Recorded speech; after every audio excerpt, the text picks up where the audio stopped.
Hi everyone, it's great to be back here. It's not Friday, it's Sunday. Yesterday was Tu B'Av, the new year for the trees was very special here on Itamar and of course everywhere, but especially in the Holy Land of Israel and here in Judea and Samaria. Friday I couldn't get a lesson out. I had very important visitors, my cousins Ronald, Ruvain Goldsmith and his wife Lori and daughter Shandy, very special family. There's no words to describe my first cousin here, Ronald. Ruvain, how he's so helpful. I can't explain how helpful he is. Friends of Itamar and our important mission of building Itamar, and I had to stop everything. When he comes, the whole world stops to take care of Ronald, and we had a beautiful Shabbat together. Anyway, here I am on Sunday, and I'm getting ready myself. My wife, we're going to be traveling abroad for an important mission to strengthen Itamar, this important time of building the land of Israel. And of course, it's painful to leave all the time, and I do want to apologize in advance if I don't get a chance to get some Torahs out in the next couple of weeks. While we'll be away, please forgive me, and I will try. But the inspiration you have in the land is much different when you're out there. One word about the holiday of Tu B'Shvat, the beautiful holiday of a New Year, of trees. This is always, I look around and you can never take for granted the wonderful opportunity that we have in our time to live in the land of Israel and to eat the bounty of trees, the trees of life, every one of the trees in Israel, trees of life, and to be a witness to Hashem redeeming His people and bringing us back to the land of Israel. There's nothing greater than that. And the holiday of tree planting here is always brings that spark out again, the spark of the land and the bounty here. This week's Torah lesson I want to dedicate to our mission abroad and connect it, of course, a little bit to what we just spoke about. And it's, again, I want to focus basically on a verse in the Torah which is puzzling by most commentaries right away. It says in chapter 14 of Exodus, verse number 15, it says, Vayomer Hashem el Moshe, God says to Moshe Rabbeinu, Ma titzak elei, why are you shouting at me? Speak to the children of Israel and go. B'Yisrael, let them go on, let them move, let them travel, let them go through the sea. What's going on over here? Israel is in tremendous distress. The Egyptians, Paro changed his mind again, his heart was hardened again, and he's running after them with chariots. And the people of Israel have nowhere to go but to the sea. Isn't it a time to start yelling, God, do something, save us? And God right away says, no. What are you shouting at me for? It's very interesting. There are different approaches in commentaries how to explain this. And Rashi right away brings it down. The question, Rashi says, what was Moshe doing? Rashi says he was in prayer. But titzak, what does it mean? He was shouting. God was saying, it's not a time to lengthy, to pray, do your lengthy prayers to me now. Israel's in a difficult situation. In other words, this first explanation we could see is, okay, prayer is very important, obviously, but sometimes you have to, when you've prayed already, you know the situation is very, very grave now. It's time for actions, and actions are get moving, get Israel, get into the sea, move on. That's one explanation. And Rashi then brings another interesting explanation.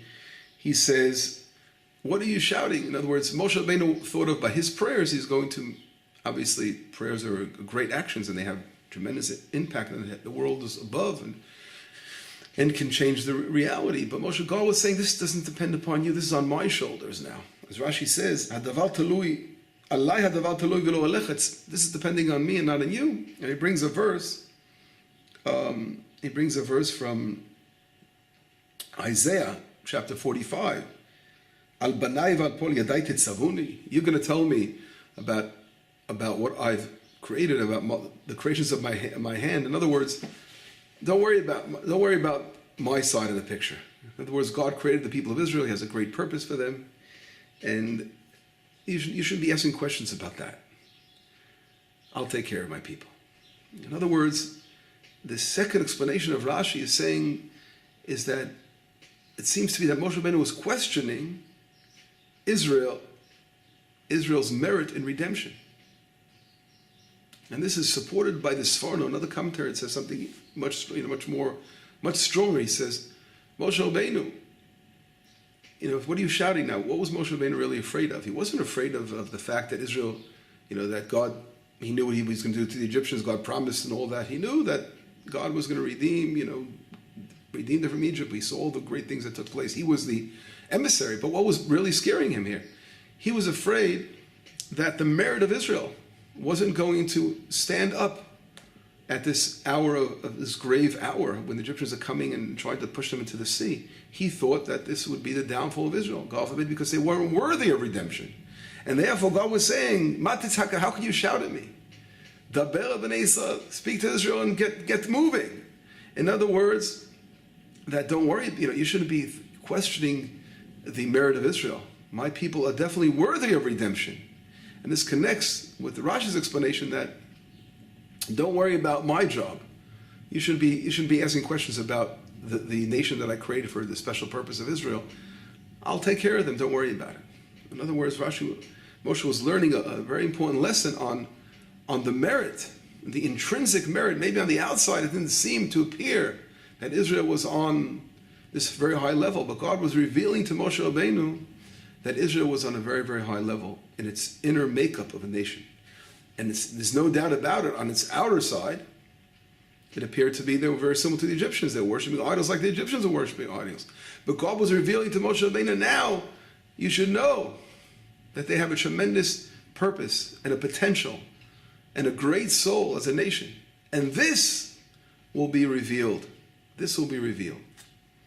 And therefore, when this will come to fruition, the greatness of Israel, that's sort of hidden like the sea in a way. The sea hides within it all the different creations within the sea. We have these different animals. You can find them, miles below the sea.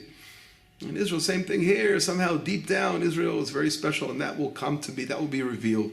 And God was sort of saying, Moshe Rabbeinu, it's not a time to start complaining and praying that, well, how are you going to try to find a merit for Israel? Don't worry about it. Don't worry about it. And they're deserving of redemption. There's a third explanation I'd like to bring down. The Chaim HaKadosh. And he mentions that this was a time where there were tremendous judgment against Israel. And why? Because Israel on the external side, as we mentioned before, were worshiping idols. So this sort of connects with Moshe Rabbeinu's worry. But he explains it differently. He says that the fact that Israel was entrenched in idol worship, and this caused a lot of judgment to rise around surrounding Israel. And in order to break that wall of judgment and to get hold of that mercy that they're such in great need of, they had to do something that would break that wall of judgment, to do something that would change it all around. And what was this thing they needed to do? They needed to show faith and bitachon, faith and reliance on the creator of the universe, to show their faith in God. And God promised to redeem us. And we believe so powerfully in the creator that he has, obviously he's going to fulfill his promise to us. And this is the beauty of what Matitzakelai. When God is saying to Moshe Rabbeinu, what are you shouting at me? In other words, it's not a time now for prayer. Prayer is not going to work here. Why is prayer? Prayer can only work when there is mercy in the background, when there is again enough good deeds on our part, and then the prayer combines that together, and then together they will work. But when there is tremendous judgment, you need something that's beyond prayer, something that goes way beyond prayer, and that's faith. That's endless faith in God that He is going to be faithful to the word that He promised us, and we believe in God that He's going to fulfill His promise. And that's really what happened. What happened? There was a great giant of faith that led everyone forward, and that was Nachshon from the tribe of Judah. And he walks into the sea, and the sea is coming up to his nostrils, to show that he's going to believe 100% that Hashem has promised to redeem his nation. It will be. And what happens? The sea then splits. In other words, it took Mesiut Nefesh, tremendous Mesiut Nefesh, giving over from oneself, complete devotion, and showing our love for God, and nothing is going to stop our love and belief in God, that He is going to redeem us, and then it will happen. That's the third message, which connects them all the messages together again. In other words, we have to believe in our ability as the people of Israel that God is going to redeem us as he promised us. To have faith in God gave us that inner strength that we have in the worst situations to overcome our fears and walk through the sea. That message is literally that message of faith is literally what cracked that sea into two. And that is what was beyond prayer in itself. With this message, with this lesson here, we have to take it to our modern day times. And we're in situations in our lifetimes, whether personal situations of challenges that we go through in our lives, that sometimes we begin to lose, God forbid, our faith in believing that Hashem will bring us a miracle, will change our lives. And that is a terrible thing. We have to learn from the splitting of the sea in life when we have difficult situations. As long as we have life, as long as God gives the blessing, we're alive. And we can tap into our deep faith and say, Hashem, we know you're going to bring us to salvation. And if we show our faith in God and reliance upon Him alone, then we can change around reality and turn it and split seas that seem to be the most difficult challenges that we have in front of us in life. And we know that God can turn that sea around for us and open that sea up and open a pathway in any kind of sea. And that is the great lesson of Yam Suf, Kriyat Yam Suf for Israel. Israel is messaged to be a light to the nations. And it starts by being a light of faith to the nations, to show how through our faith and our perseverance, there will be nothing too hard for us to overcome and throughout the ages in history. And we see that so clearly. What we've been through as a nation, the Inquisitions and Holocausts, and everything Israel was able to overcome with our faith.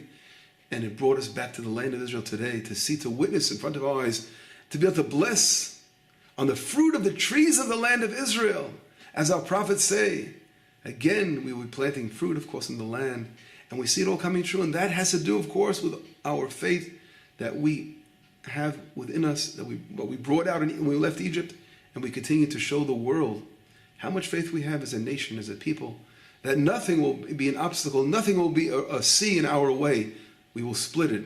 We will split it into two through our love and faith in God. Anyway, with this message, I'd like to bless you all, my wonderful followers that are following our lessons.